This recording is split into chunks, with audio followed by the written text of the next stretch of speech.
Hi, good evening everyone. Hope you're staying safe and preparing well for your CAT 2021 exam. Welcome to India's one of the largest test prep platform, Gradeup. क्योंकि Gradeup के साथ सही prep है तो life set है. In continuation with our series for the IIMs, for the interview processes, for the admission processes, today I bring to you how life is at IIM-Ahmedabad from my lens, that is from the lens of a non-engineer. Because usually there's a notion in general public that there's a lot of advantage for the engineers, and the ecosystem is such that engineers can only thrive.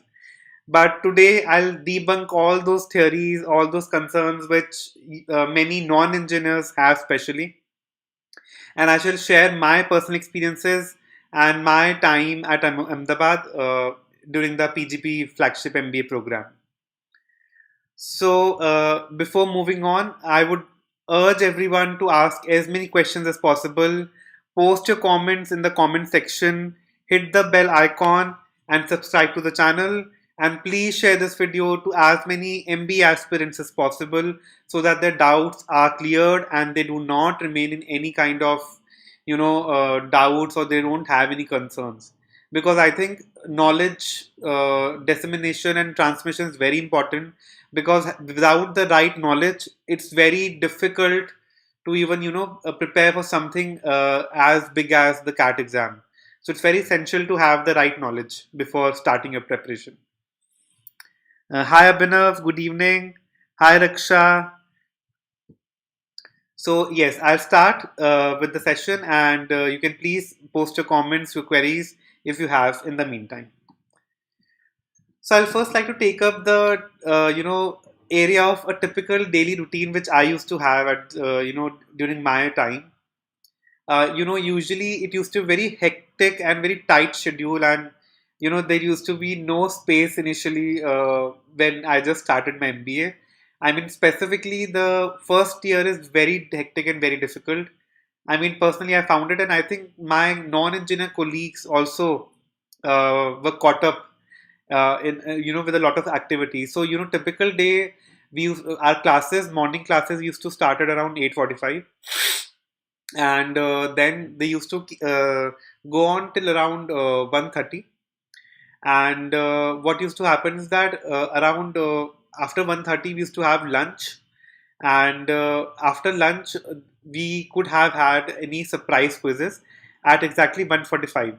So I mean, at 1:45 we would receive a message from the admissions office, that from the PGP office, basically the office which regulates the whole PGP program. And the quizzes used to be surprise. So everyone had to be on their toes, and everyone used to anticipate that which subject quiz can happen on which day, etc. But yes, obviously they were surprise quizzes, so no one could actually anticipate. And during our lunch only, we used to just eat it up fast and just rush if we got any surprise quiz message on our cell phones. Also, during our classes in between from 8:45 to 1:30, we used to have some tea breaks around for, I think, 10 minutes.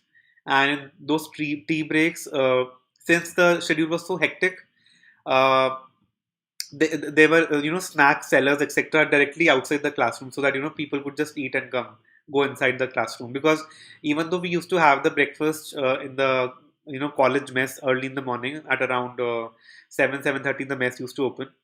But because of hectic schedule, usually most of the students could not make it up for the breakfast, so they directly used to go to the classes and have snacks during the breaks.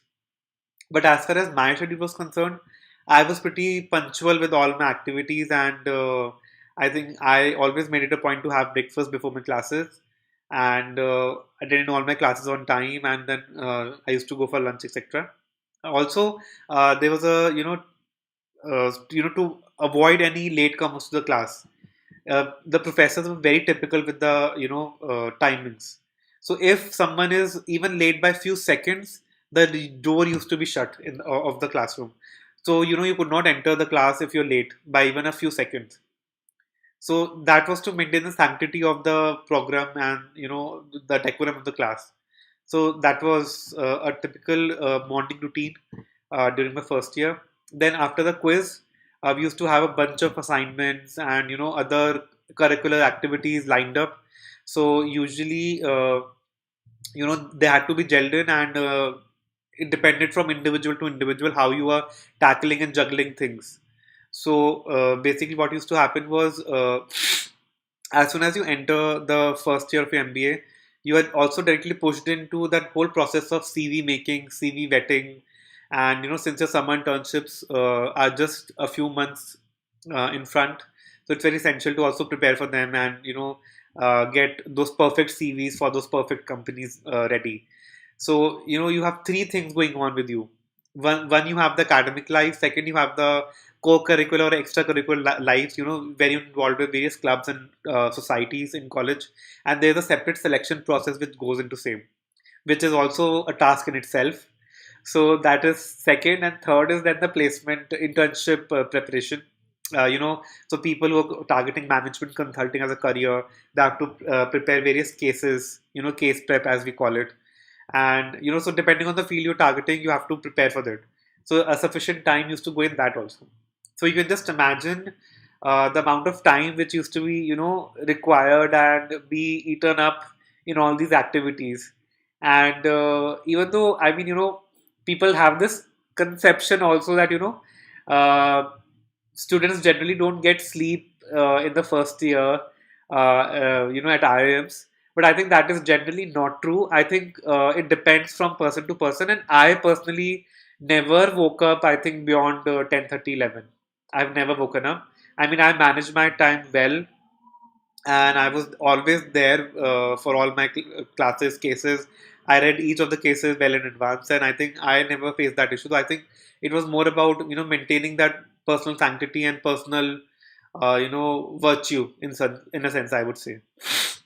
So entire, and there it was not only me actually. There were a couple of other batchmates who managed their time well and did not have to wake up so late. So that was a typical routine for me at least. And I think being a non-engineer, if I were to say, I faced a lot of issue in certain subjects initially because typically coming from an arts background, I had lost touch with mathematics post my standard 12th, and I also had lost touch with my commerce and finance subjects. Finance I had not studied as such. I studied commerce in 12th, so had a bit of idea on accounts, but finance I had not done. So there were typical subjects such as quantitative methods and finance in the first year, and I really faced a lot of issue there. But I think this the whole environment is so supportive, and it's so welcoming that all those struggles are also like sweet. I mean, you have your batchmates who are competing with you, who are competing for maybe that coveted scholarship or that coveted you have these academic scholarships at college. So since it's a very competitive crowd, everyone is like there's a cutthroat kind of competition. But then you'll always find someone who shares the same mindset of you, and you gel together, and you're there for each other. I think that's the whole beauty of the whole thing. So, I mean, yes, I do agree that there were subjects which I faced issue in, but then being a non-engineer, there were subjects which were my strength. So I was pretty, strong in qualitative aspects of things such as human resource management, and we also had a course on ethics, and there were a couple of other courses as well. So what used to happen is that usually the engineers used to take my help in those qualitative subjects, and I used to take their help in those quantitative finance based subjects. And I think for finance, basically, the CAs and people with finance background came to our rescue. So that is where the dom culture specifically fitted in, because at Ahmedabad, it's a very close knit community, and especially even closer within the dorm spaces. So there you are allotted randomly a dorm when you enter the college, and it actually becomes kind of like your family. You are day in and day out with them, and apart from your academic classes, which is separate, uh, dorm culture, that dorm bonding is there. So I think that is really supportive in a sense, and I think that really helped me also. And I think it's a give and take kind of a relationship there, because uh, everyone who enters the gates of Ahmedabad, I think, is an achiever in in itself, in himself or herself. Everyone has walked through certain spheres, and they have demonstrated their qualities to the admissions committee, and that is why they've ended up there. And as you all must be also knowing that Ahmedabad's PGP program is the world's toughest program to get into. Only point, I think, 25% people get into it of the number of applications they receive. So I think there's no questioning on that, on the quality of the students who get in. And that is why I'm saying that, each and everyone who enters is qualified, in herself and himself. So, every day you learn, relearn, and unlearn new things. And that's the whole beauty of it.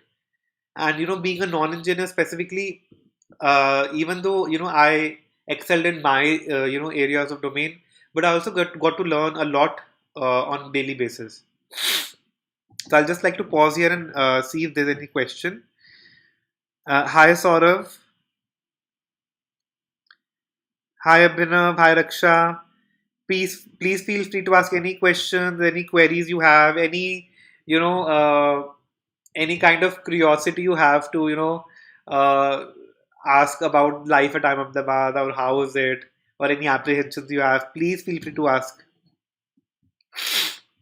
So I'll like to move ahead now. So apart from the dorm culture, there are a lot of extracurricular activities which take place on regular basis. So it's not only just about academics there. And being a non-engineer, I think I found my share of interests and passions to pursue. So I was a part of a club wherein we used to teach underprivileged children. I was also part of the Environment Society of college.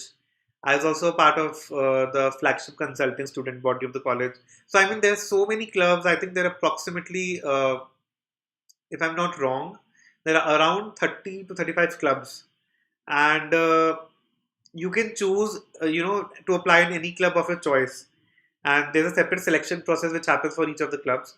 So that's a separate, area. But then you have that liberty to choose clubs of your choice and pursue your passions. So it's just not about studies. It's, I think, more about holistic development, and seeing it from a lens of non-engineer. I think the beauty is that if you want to pursue fields which you have not studied before, maybe finance, or maybe if I were to say consulting as well. You have consult club, you have finance club, which is beta known as there. So you can get into them, so that's the whole beauty, I think.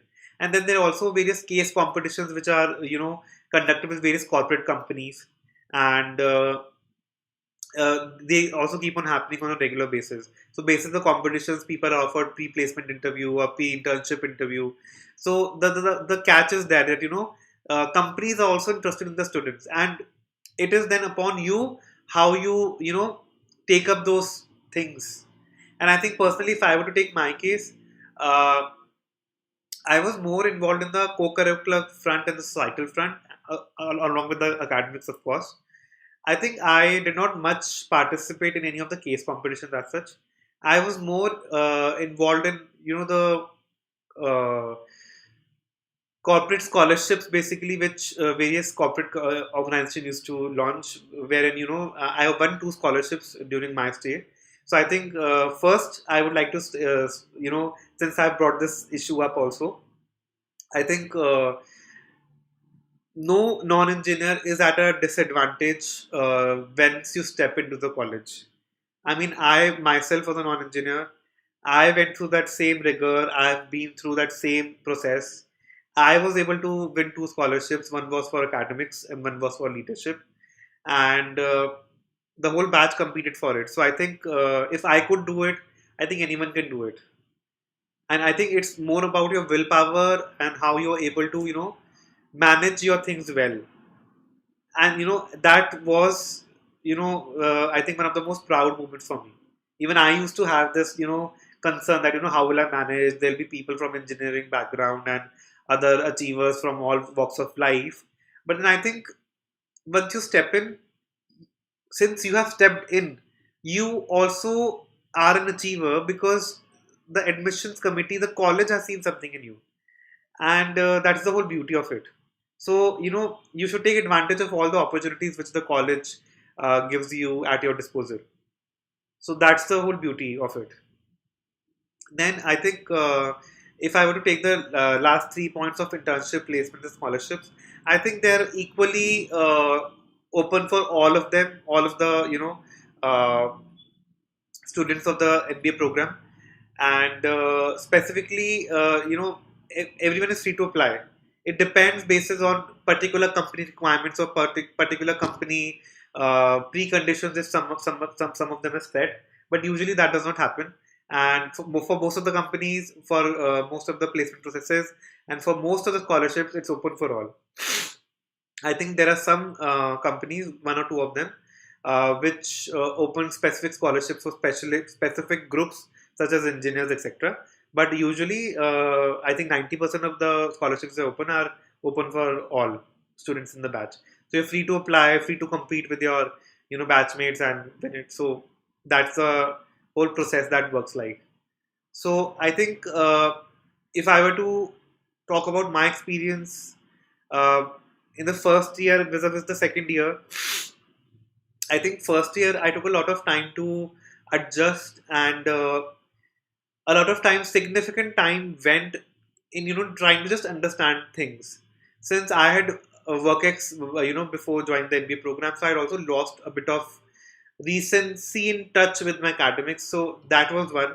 Second was a lot of things had to be done and managed, for internship, for academics, and there were particular many subjects which I had not studied before, such as operations management, finance, quantitative methods. So they were totally new to me, and I literally faced a lot of challenges there, but I managed to sail through well.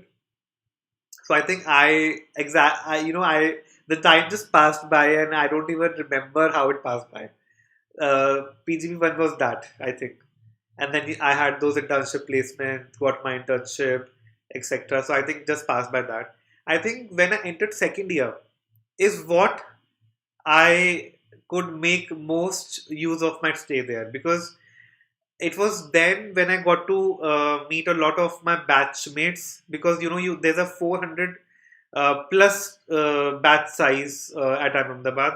It's very difficult to meet all of them the first year. So you need 2 years at least, I think, given that the first year is so hectic. So you need that second year to gel in, know more people, understand where they come from, how life has been for them, etc. So that's the whole beauty. Then I think second year also, since the second year is entirely elective driven, so you get to choose courses of your choice basis a bidding system which the college has. So I chose a lot of subjects which I really wanted to study, and I had passion in in them.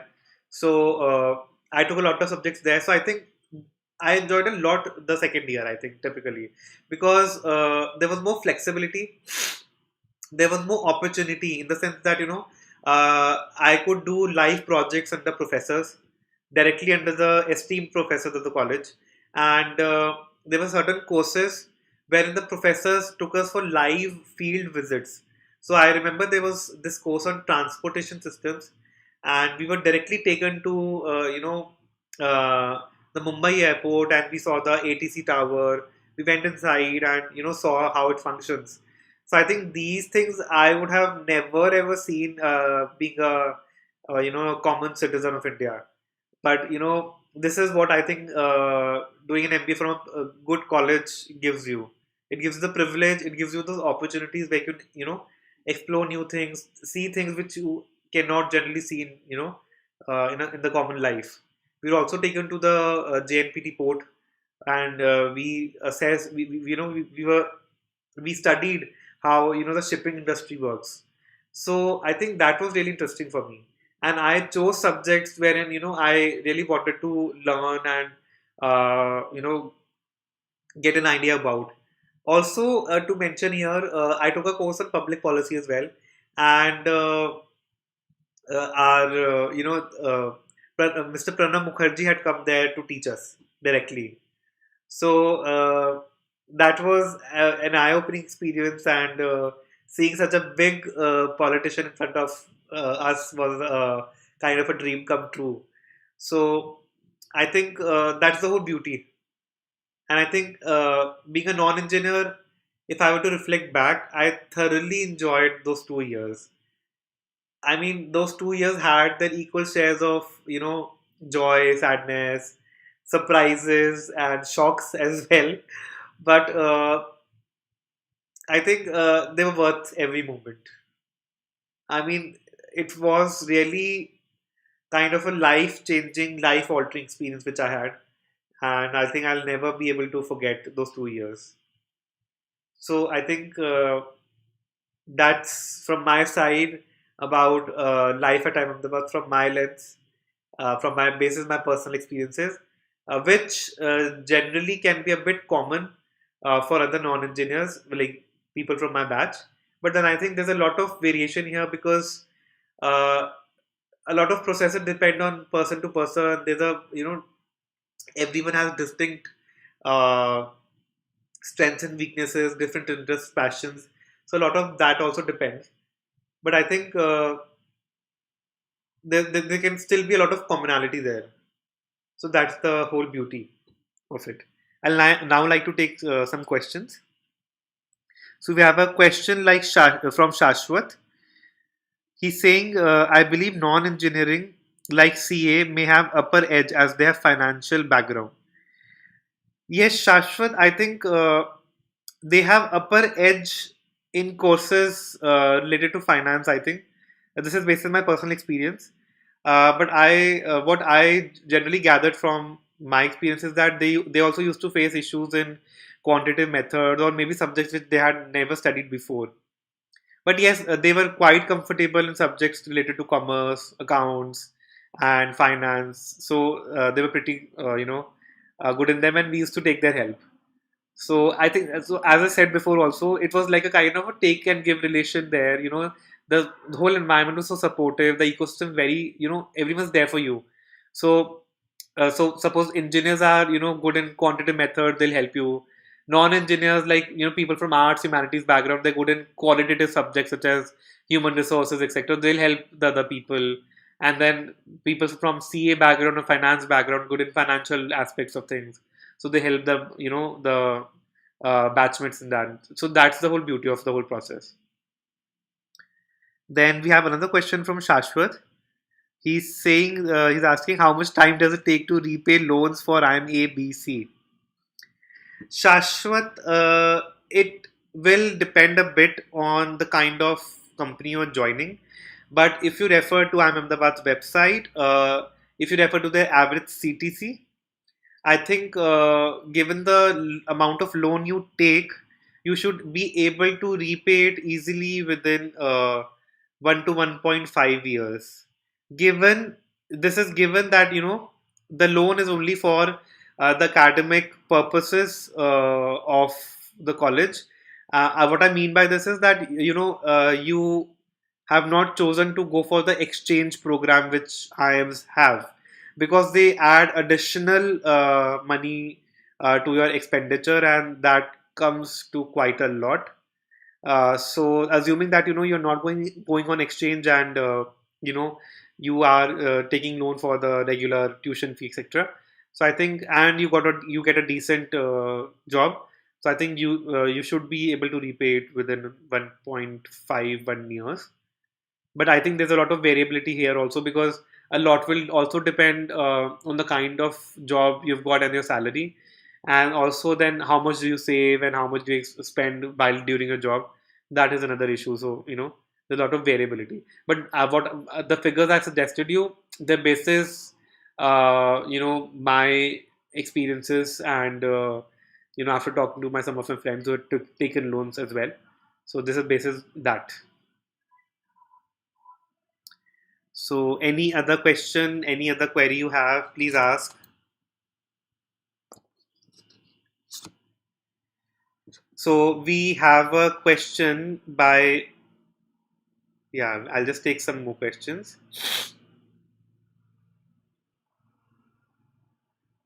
So we have a question by Nigam. Hi Nigam. Hi Ritik. Hi Somnath. Hi Chaitanya. Hi Anjali, Nikita, Mritika. So I'll take questions one by one. So Nigam is asking that, sir, many IIMs have changed selection procedure, increased weightage for graduation marks. So I suppose you have a concern here that there's an increase in weightage from graduation marks. Nigam, actually, I had taken an earlier session wherein I elaborated on how what's the selection criteria and what's the admission scores given for shortlisting for the personal interview by IIM-Ahmedabad and Bangalore. You can please revisit that video, and I'll just give you a background here that this kind of as such not increase in weightage specifically. If I take the case of IIM Ahmedabad, what has happened is that they have kind of categorized the scoring for different streams. So basically the engineers are clubbed into a single stream, the arts and humanities graduates are clubbed into a separate stream, commerce people are clubbed into a separate stream, and then medical people, people from medical backgrounds having those MBBS, etc., clubbed into a different stream. So that is the kind of weightage and scoring that they're giving, so that there's a holistic selection procedure. So you should revisit that video, and I think that shall solve your query. Then Ritik is asking, do industry experience in college give boom in salary package? Ritik, actually, this I had mentioned in one of my earlier videos as well. I think industry experience definitely counts. It will help you a lot in your academics because I'm Ahmedabad's methodology is entirely case driven. So we have entirely case driven classes. There's no theoretical class which you will experience in Ahmedabad, and that's a very big advantage. And I think during placements, many companies come who prefer freshers. Then there are companies who prefer people with experience. So a lot depends on the kind of career you're looking at and the company you're targeting. But yes, I think both freshers and people with experience have good chance to land up in good jobs of their choice. So that's not an issue. You can please refer to my earlier video wherein I have talked about uh, about freshers and people with experience and how it works out for them at IIMs. So there's a question by Somnath. He's asking, I'm recently doing my graduation in English. So what should be the approach, sir? Okay. So I suppose you're asking your approach for CAT 2021 exam because that's what we have now. Sumnath, I think you should definitely prepare well for your CAT 21 and give it to the best of your abilities. I mean, try to score the highest possible percentile you have, and I think then we'll need to factor in your 10th, 12th, and graduation scores of what you get, and that will decide it. So I think I'll need to have more visibility on your 10th, 12th graduation scores, and then maybe get on to seeing how what will be your probability. But I think the approach should be to prepare well, to work on your weaknesses. Suppose if your weakness is the quantitative section or DILR section, then prepare well. And supposing since you're doing your graduation in English, so our VA RC should be pretty strong. So work on your weaknesses, make them stronger, and I think you'll be able to ace the CAT. Then we have a question by Ritik. He's saying, I'm doing BCom Finance from Central University. I have a CGPA of around 65%, but have industry experience about 1 year. How should I approach? Okay. I think, Ritik, so I suppose the CGPA which you mentioned is for your bachelor's. So, and I suppose here that your approach, you're asking for the CAT 2021 exam. I think your approach should be definitely, as I suggested earlier to Somnath as well. You should be focused now on preparing for your CAT and try to achieve the highest percentile possible because what is past is past. Whatever you scored in 10, 12, and grad, that's about it. I mean, so I think you should, and I think I commend you that, you are preparing for CAT and you're also working simultaneously because it's very difficult to juggle both things. And I had also my fair share of challenges there. But I think your approach should be to be very consistent in your preparation. for CAT, and also start reading on current affairs. And you can also refer to my previous videos where I've talked about these issues in detail, and I think that those should be of help to you. I mean, I think it's very important to be updated with current affairs and prepare well for the CAT exam. Work on your weaknesses so that they no longer remain your weaknesses; they become your strengths. And I think there are a lot of questions people asking for preparation. Okay, for all of those, who's asking for preparation guidance, you can refer to my earlier video wherein I've talked on, how to prepare for the VRC section in particular, and also general strategy for CAT. But I'll just like to still take you all through a brief of, how you can prepare well, and, what aspects will be important for preparation. So I'll first like to take the case of current affairs, and also the case of reading. So if you're suppose your VR section is weak, I suggest you to start reading the stuff that is of interest to you, of interest which hold your attention. It might be a small novel or a small article or whatever, and I think this you can make it as a regular habit, and you can spend 15 minutes, 20 minutes every day. You have to try to push yourself a bit here, and once you start liking the whole process, I think then those 15-20 minutes will turn into 1 hour, and they'll no longer remain hectic for you. So first is the importance of reading. Because reading, what happens is it will not only strengthen your VRC scores in the CAT exam, but it will also keep you updated with current affairs. And if you get a shortlist from any IIM or any other B school, you are well prepared in advance for the interview as well. Because there are a lot of questions in the interviews and also the written ability test which the IIMs have, when they test you on the current affairs. So you need to have that clarity of thought, and having those right written and verbal communication skills. And I think reading will help solve that. And then if I take the case of quantitative ability and DILR, I used to face certain challenges there, and how I overcame them was by taking a lot of mocks and analyzing each and every mock in detail after I completed that. It should not be the case that you're giving mocks and then not analyzing them and just seeing the score and moving on. It's very important to analyze each and every mock and then move on, because till the time you don't realize your mistakes you've done, till the time you don't realize which concepts have you not properly understood, I think you will not be able to achieve that good percentile. So that's very important. And I think you should start also reading on editorial sections of newspapers. That's very, very important, and I'm not joking here. I think editorial section shall help you by leaps and bounds. And you can take up any good newspaper with good editorial sections and try to develop your own point of view around things. So I think this should be a general strategy. So hi Debarti, hi Vijayaraj, hi Mritika, hi Raghu, hi Mayuri, hi Gandhar, hi Ritik. So I'll take a couple of more questions. Now Mritika is asking, I'm a commerce student, what quality should I need to inculcate to get into an IIM? I think Mritika, I just in my previous session I covered that what qualities that IIMs, specifically IIM-Ahmedabad, looks into candidates, and I think that's not driven anything to do with your background as such, your field of study. It's more to do with you as an individual, and you can refer to that video.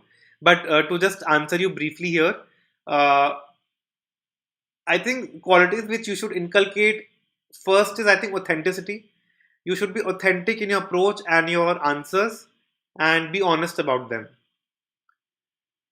And then I think second is, try to you have world view of things. You are aware about things. You are aware about, as a citizen, not only about your background, but also about local and global current affairs. Then you're there to help people achieve their goals, because you must have heard there's a difference between a manager and a leader. And what IIMs look into is who can become a leader, because you have to understand the process that IIMs are training MB aspirants and uh, training those students who will further on in the later lives lead global conglomerates and lead global companies. So it's very important to have people of right quality, and I think those qualities are very essential, which I've mentioned.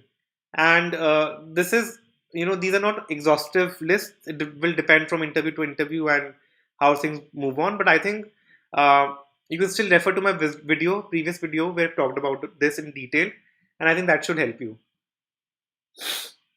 Now, Vijay Raj is asking, sir, please share your first experience at IIM.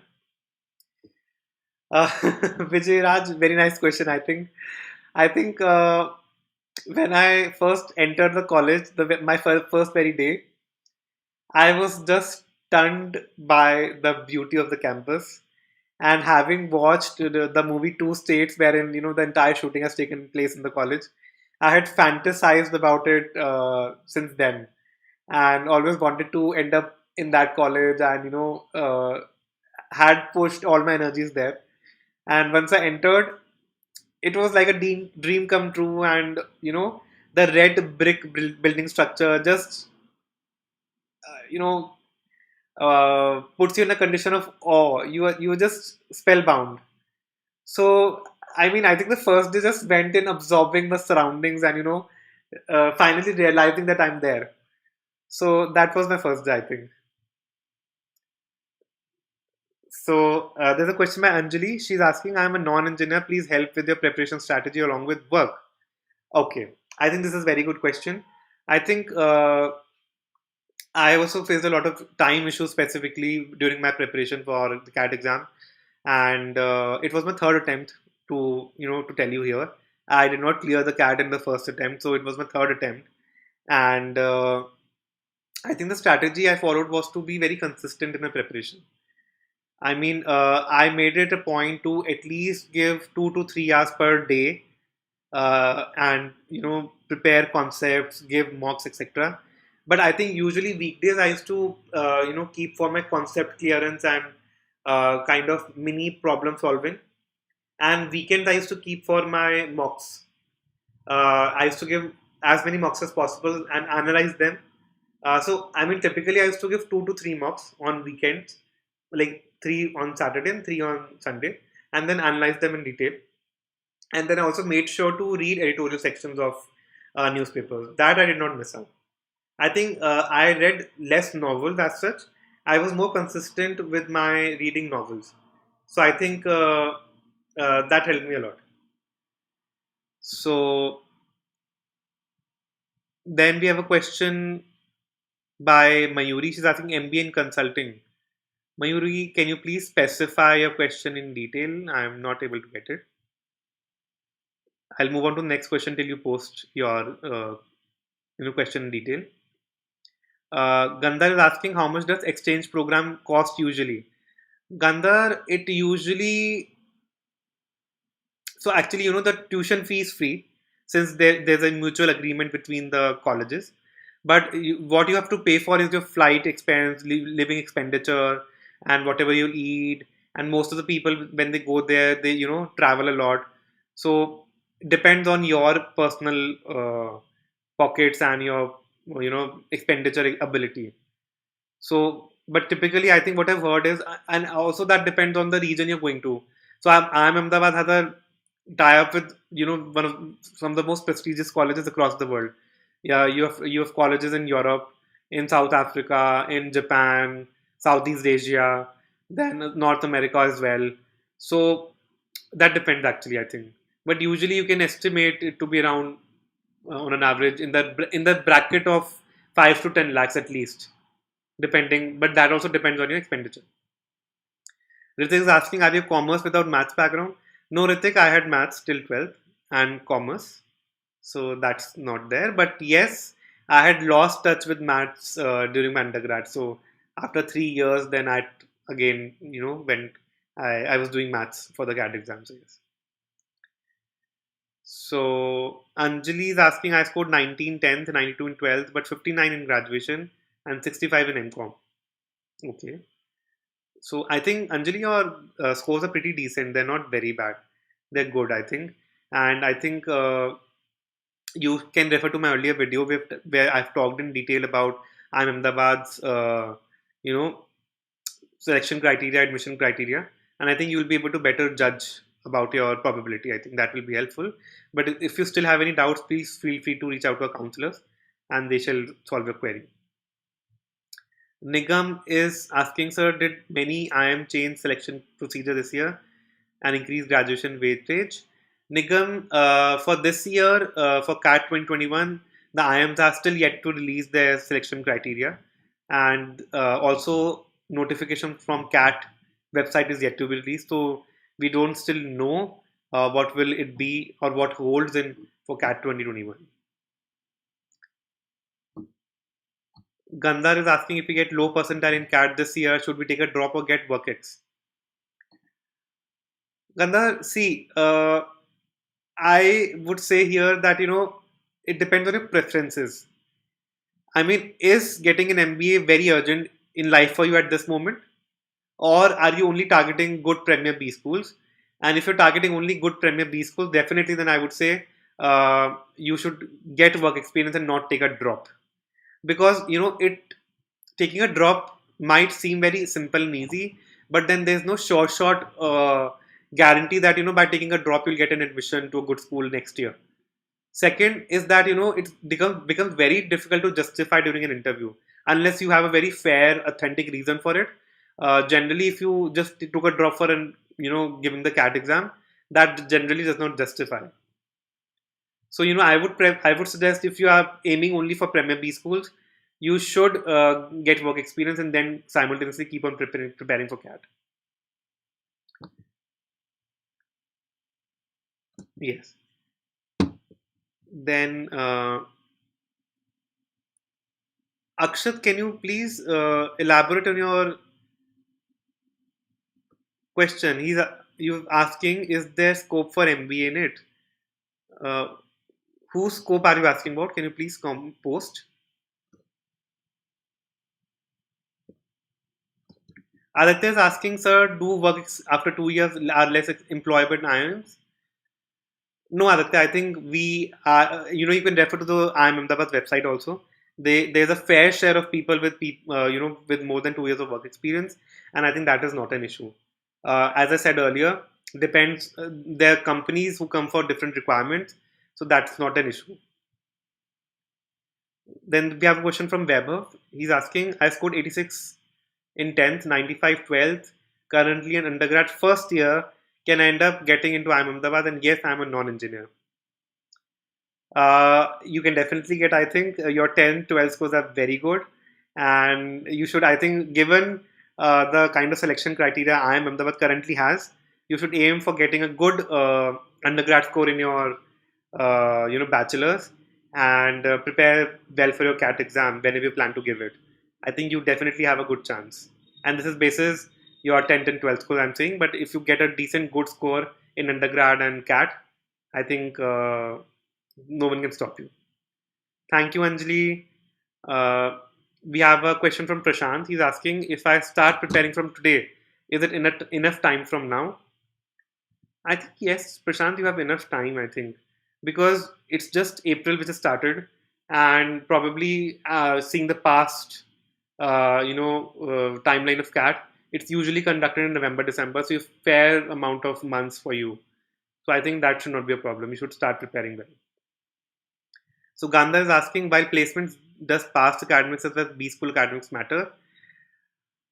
See, so Gandhar, what happens is during your internship placements, that is, as soon as you enter the college, since companies do not have anything for reference from your MBA program because you've just entered, a lot of it is referred from your past, your work experience, your undergrad, 10, 12 scores, etc. So, depends from company to company, but typically all those bulge bracket banks and management consulting companies do definitely look at your academics. But yes, still depends. There's no short answer to this. Aditya is asking, can you share a strategy for VRC? Aditya, please refer to my earlier video. I have taken an in-depth session on VRC there. Please refer to that. And if you still have any queries, please feel free to ask me. Oh, okay. We have now the question from Akshat. He's saying, is MBA in it a good career, and what is the average placement for them? Akshat, MBA I think is a very good career option, and I mean it will depend on what you're trying to get out of that MBA degree. You know what you're trying to aim for, and what where is it that you want to go. Because you should understand there are 2 years which you'll spend there. There's not only time cost but also monetary cost involved there. So the whole point is that are you targeting a company or that coveted placement which gets glamorized in the media, or is it something which you uh, oh, sorry, okay, you're saying in information technology, okay. Okay, MBA in IT. Okay, sorry. Okay, that IT was in small letters. Yes, Akshat. Okay. Information technology. Good. Okay. So, Akshat, see, at IIM Ahmedabad specifically, we had companies from mix of fields, etc., and they offered pretty decent packages and pretty good profiles. So I think that should not be a problem. I think MBA information technology. I am not aware if any college is offering specifically an MBA in information technology, but generally, if you are going for a MBA from an IIM, and you're targeting a career in information technology, post it. I think that should not be a problem because all the Microsofts of the world come, and other technology companies as well come for recruitment. So that should not be a problem. And they would offer very good packages and very good placements for them. So that should not be a problem. So that's it for today. Hope you've enjoyed the session. Hope I've been able to clear most of your doubts. And please feel free to ask any queries and reach out to counselors if you have any queries left. And please tune in to Gradeup channel and look forward to more of my videos, which will come up in the next week. I shall be covering in-depth topics uh, in detail, and will reveal about IIMA's ecosystem, and how things work and what the kind of academic options you get, etc. So stay tuned and stay safe. Thank you.